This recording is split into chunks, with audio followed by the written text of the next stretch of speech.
Assalamualaikum warahmatullahi wabarakatuh. Hai para pencinta catur dan para catur mania, selamat datang kembali di Legenda Catur Dunia. Federasi Catur Internasional atau FIDE kemarin merilis daftar ranking 10 besar pemain top dunia. Dan berikut urutan rankingnya kawan. Adakah jagoan kawan-kawan di situ? Dan untuk video kali ini kawan, kita akan coba ulas permainan dua pemain yang ada di daftar itu, yaitu Magnus Carlsen versus Ding Liren. Saat mereka bertemu pada tahun 2019 lalu di turnamen Sinquefield Cup di Amerika Serikat pada babak playoff. Pada babak playoff kawan, kedua pemain bermain cukup ketat, hingga permainan pun tetap berimbang sampai permainan rapid. Dan ini adalah permainan blitz kawan-kawan yang mereka mainkan, yaitu permainan blitz yang kedua. Setelah pada permainan yang pertama, di permainan blitz, Magnus Carlsen kalah. Dan di sini Magnus Carlsen memegang putih kawan. Ding Liren memegang hitam. Magnus Carlsen mengawali permainan dengan pion E4 dan dibalas dengan pion E5 oleh Ding Liren. Kuda F3, kuda C6 dan gajah B5 Ruy Lopez opening. Pion A6 Morphy defense, gajah mundur ke A4 dan nanti biasanya akan disusul dengan langkah pion B5. Nantinya permainan akan berubah ke variasi tertutup dari Ruy Lopez. Ding Liren melanjutkan dengan pengembangan kuda F6, Magnus Carlsen rokade pendek, dan gajah ke E7, pion D3. Lanjut Magnus Carlsen untuk memperkuat posisi pion E4-nya. Ding Liren melanjutkan dengan langkah pion B5 mengancam gajah, gajah mundur ke B3, pion D6 lanjut Ding Liren, dan pion C3. Dengan memainkan pion C3 ini kawan, putih membuka ruang bagi gajahnya nanti di petak C2 apabila hitam melakukan serangan dengan kuda ke petak A5. Dan juga dengan memainkan pion C3 ini akan memberikan kontrol pada petak B4 serta petak D4. Dan Ding Liren tetap melangkahkan kuda ke A5 menyerang gajah, gajah kembali mundur ke C2, dan sekarang pion C5 lanjut Ding Liren. Memainkan pion C5 untuk mengimbangi kontrol petak pusat sekaligus untuk membuka ruang bagi pergerakan perwira di sayap menteri. Di sini Magnus Carlsen memainkan pion D4, mengajak bertarung di petak pusat dengan para pion-pionnya. Pion C pukul pion D4 dipukul balik oleh pion C, dan Ding Liren tidak melanjutkan langkah pion pukul pion kawan, memilih langkah rokade pendek. Jika pada posisi ini kawan, hitam melanjutkan dengan langkah pion pukul pion. Langkah ini mungkin masih terlihat seimbang, tapi nantinya akan memberikan kesempatan bagi putih untuk membuka diagonal petak terang bagi gajahnya dengan mendorong pion E5. Oleh karena itu, Ding Liren memilih langkah rokade pendek, dan Magnus Carlsen memainkan pion H3 untuk mengontrol petak G4 agar kuda ataupun gajah tidak bisa atau tidak berani menempati petak G4 ini. Dan Ding Liren menggeser betengnya ke E8. Ini untuk membuka ruang bagi gajah yang akan memberi opsi bagi hitam untuk Viacento gajahnya di petak G7 nanti setelah mendorong pion G6-nya terlebih dahulu. Magnus Carlsen melanjutkan dengan langkah pion D5. Ini menjaga agar dua lajur petak pusat yaitu lajur D ataupun lajur E tetap tertutup. Dan Ding Liren melanjutkan langkah pengembangan gajah ke D7. Hitam tidak melanjutkan pengembangan gajah ke petak B7 karena peta ini tidak efektif lagi bagi gajah petak terang hitam. Karena diagonal panjang ini kawan sudah tidak memungkinkan bagi gajah memberikan dukungan serangan ke sayap raja karena adanya dua pion putih ini. Oleh karena itu Ding Liren mengembangkan gajahnya ke petak D7 dengan opsi nantinya kawan akan ditempatkan di petak B5 untuk mengontrol diagonal ini. Magnus Carlsen melanjutkan langkah pengembangan kuda C3. Menteri hitam bergeser ke B8, gajah putih naik ke D3, dan sekarang beteng hitam digeser ke C8.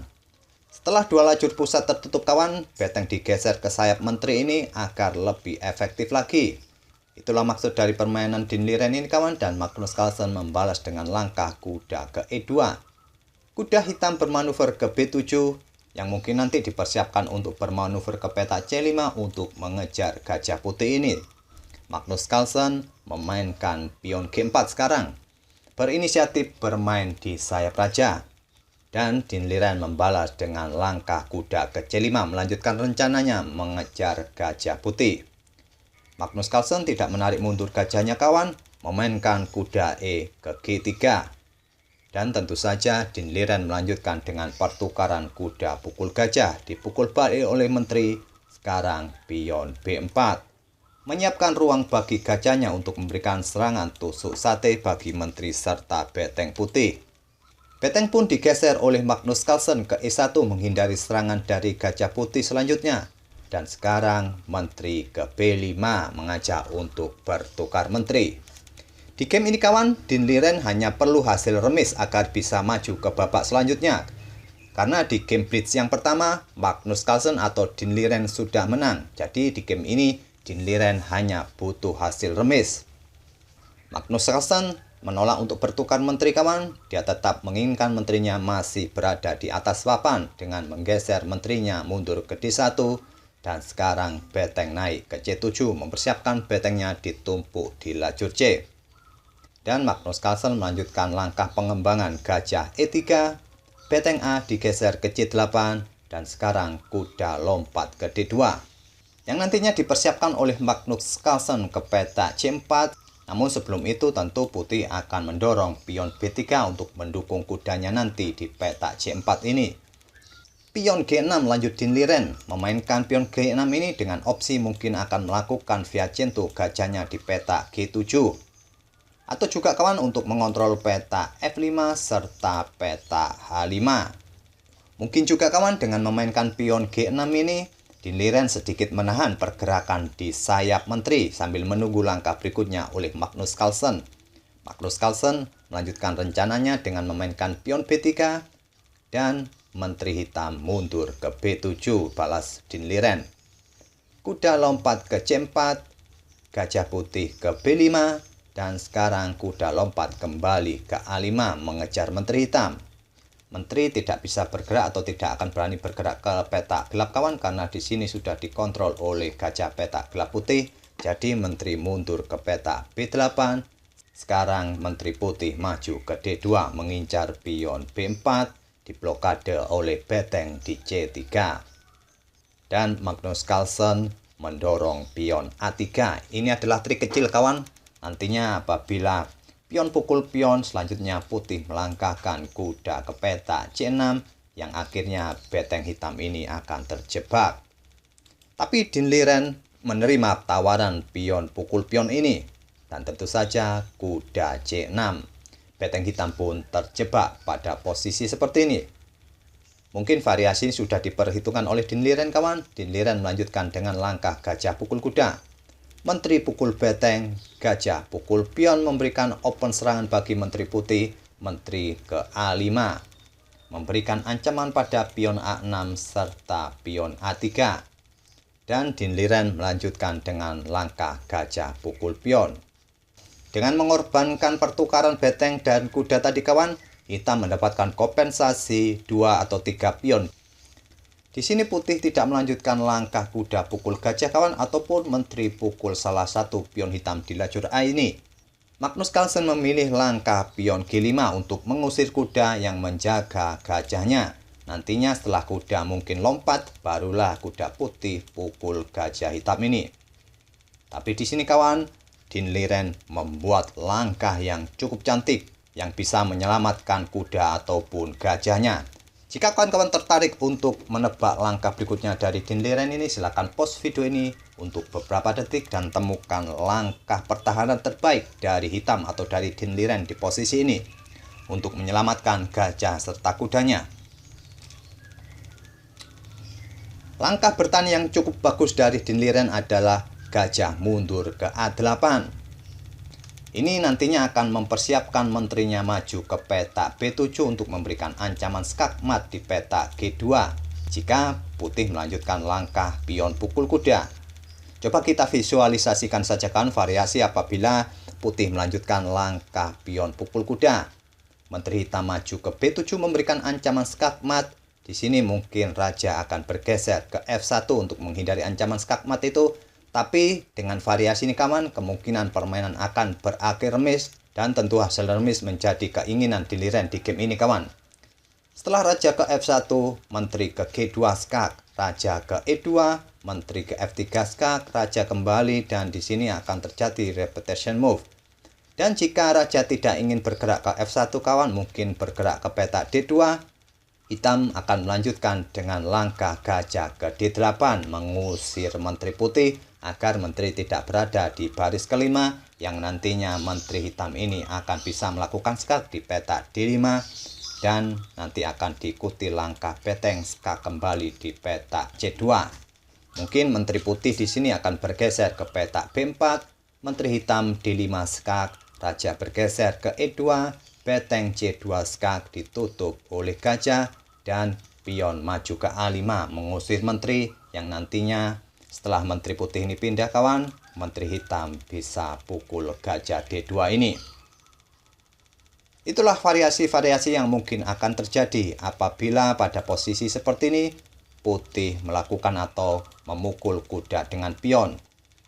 Tapi pada posisi ini kawan, ancaman ini dilihat oleh Magnus Carlsen. Magnus Carlsen memutuskan dengan langkah menteri pukul pion A6 untuk memberikan kontrol pada petak B7. Dan apabila di sini kawan, hitam tetap memaksakan untuk beradu menteri di petak B7 ini, pastinya putih akan pukul menteri hitam. Nantinya setelah dipukul balik oleh gajah, barulah putih akan pukul kuda hitam ini. Jadi di posisi ini Dinliren tidak memaksakan untuk bertukar menteri, memainkan kudanya ke D5 menghindari ancaman dari pion putih.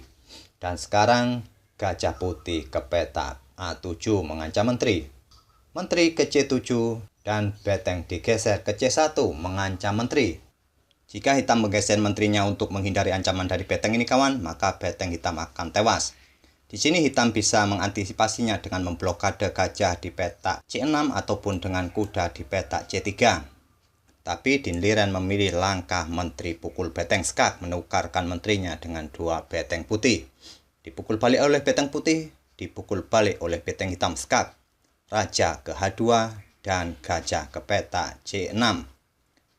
Magnus Carlsen melanjutkan langkah menteri pukul pion A3, Dinliren melanjutkan gajah pukul pion G5 melindungi betengnya, dan Magnus Carlsen melangkahkan menteri pukul pion D6, selanjutnya akan diikuti dengan langkah gajah ke petak C5 untuk memberikan ancaman skakmat di petak F8.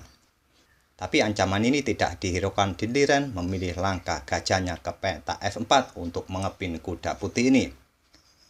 Dan tentu saja dibalas dengan Magnus Carlsen dengan langkah gajah ke C5 meneruskan rencananya. Ancamannya jelas kawan, memberikan ancaman skakmat di petak F8. Dan di langkah berikutnya nih kawan, Dinliren membuat langkah pamungkas sehingga Magnus Carlsen pun menyerah, yaitu dengan langkah kuda ke E7. Langkah kuda ini selain untuk memblokade ancaman skakmat dari putih, juga membuka jalan bagi perwira atau gajahnya untuk mendukung betengnya untuk melakukan skakmat di petak H1 skakmat. Dan mungkin satu-satunya cara untuk menyelamatkan ancaman skakmat ini, Magnus Carlsen harus pukul gajah hitam, tapi berikutnya Magnus Carlsen akan kehilangan menterinya. Oleh karena itu kawan, pada posisi seperti ini, saat Dinliren melangkahkan kudanya ke E7 ini, Magnus Carlsen pun menyerah. Dan akhirnya Magnus Carlsen kembali kalah dalam dua permainan blitz, sehingga Dinliren pun lolos ke babak selanjutnya. Itulah kawan-kawan pertemuan antara Magnus Carlsen versus Dinliren di turnamen Sinquefield Cup tahun 2019 yang lalu. Semoga permainan kedua pemain tadi bisa menghibur dan memberikan inspirasi. Kita akan bertemu di video-video berikutnya. Terima kasih. Wassalamualaikum warahmatullahi wabarakatuh.